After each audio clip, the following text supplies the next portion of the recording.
જય માતાજી મિત્રો, સ્વાગત છે તમારું ફરિયાદના નવા વિડીયોમાં।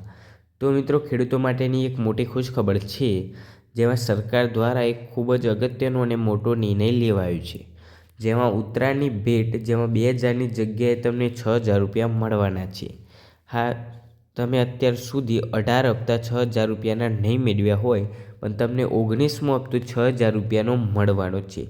તો મિત્રો, તમે પણ આ 6000 રૂપિયાનો હપ્તો કેવી રીતે તમારા ખાતામાં મેળવી શકો છો અને તેનું રજિસ્ટ્રેશન કેવી રીતે કરાવવું અને તેમાં કયા કયા ડોક્યુમેન્ટની જરૂર છે, તે તમને સંપૂર્ણ માહિતી તમને આગળના વિડીયોમાં જોવા મળશે।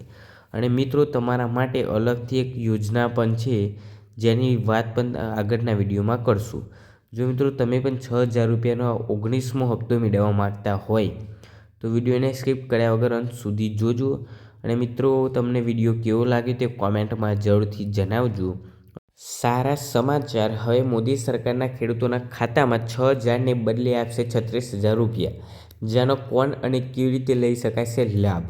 મિત્રો, તમે પણ 6000ને બદલે 36000 રૂપિયાનો લાભ મેળવવા માગતા હોય તો વિડીયોના અંત સુધી બન્યા રહેજો।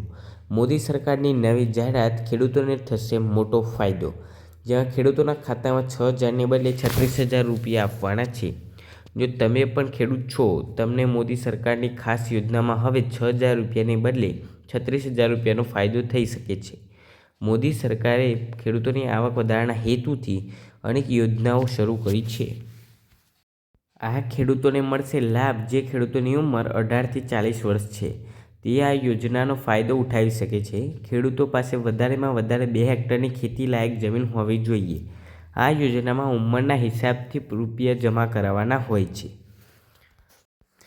આટલા રૂપિયા કરાવવા પડશે જમા। 18 વર્ષના ખેડૂતોને 55 રૂપિયા પ્રતિ મહિને, 30 વર્ષના ખેડૂતોને 110 રૂપિયા પ્રતિ મહિને, 55 વર્ષના ખેડૂતોને 200 રૂપિયા મહિને। જે ખેડૂતો આ સમયે પીએમ કિસાન સન્માન નિધિનો લાભ ઉઠાવી રહ્યા છે, તે આ પૈસા માટે ખેડૂત માનધન યોજનામાં રૂપિયા કપાવી શકે છે। આ ઉપરાંત અલગથી રૂપિયા જમા કરાવવાની જરૂર નહીં રહે। અને મિત્રો, તમને જણાવી દઈએ કે ખેડૂતો માટે પીએમ કિસાન સન્માન નિધિની તર્જ પર કેન્દ્ર સરકારે કૃષિ ક્ષેત્રને પ્રોત્સાહનો અને નાણાકીય સહાય પૂરી પાડવા માટે પીએમ કિસાન એફપીઓ યોજના શરૂ કરી છે। આ યોજના હેઠળ ખેડૂતોને કૃષિ સંબંધિત વ્યવસાય શરૂ કરવા માટે 15 લાખ રૂપિયા સુધીની સહાય આપવામાં આવી રહી છે। અને મિત્રો, સૌરાષ્ટ્રના 4 જિલ્લામાં પાક નુકસાનની સર્વે પૂર્ણ થઈ ગયો છે। રાજકોટ, જૂનાગઢ, ગીર સોમનાથ, જામનગરમાં નુકસાનીનો સર્વે પૂર્ણ થઈ ગયો છે। પોરબંદર જિલ્લામાં નુકસાનીનો સર્વે પૂર્ણ થયા બાદ સરકાર અંતિમ નિર્ણય લેશે, જેમાં ખરીફમાં 33%થી વધુ નુકસાનની વળતર બાબતે વિચારધારણા ચાલી રહી છે। અને મિત્રો, આયુષ્યમાન વયવંદના કાર્ડ માટે નોંધણી 29 ઓક્ટોબર 2024ના રોજ પ્રધાનમંત્રી દ્વારા લોન્ચ થયાના 2 મહિનાથી પણ ઓછા સમયમાં 25 લાખના પ્રભાવશાળી સીમાચી સુધી પહોંચી ગઈ છે, જે એક મહત્વપૂર્ણ ઉપલબ્ધિ છે। આયુષ્યમાન વયવંદના કાર્ડની શરૂઆત થઈ ત્યારથી અત્યાર સુધીમાં 3.40 કરોડથી વધુ કિંમતની સારવારનો લાભ લેવામાં આવ્યો છે, જેમાં 70 વર્ષ કે તેથી વધુ વયના 22,000થી વધુ વરિષ્ઠ નાગરિકોને લાભ થયો છે। મિત્રો, તમને આ વિડીયો કેવો લાગે તે કોમેન્ટમાં જરૂરથી જણાવજો।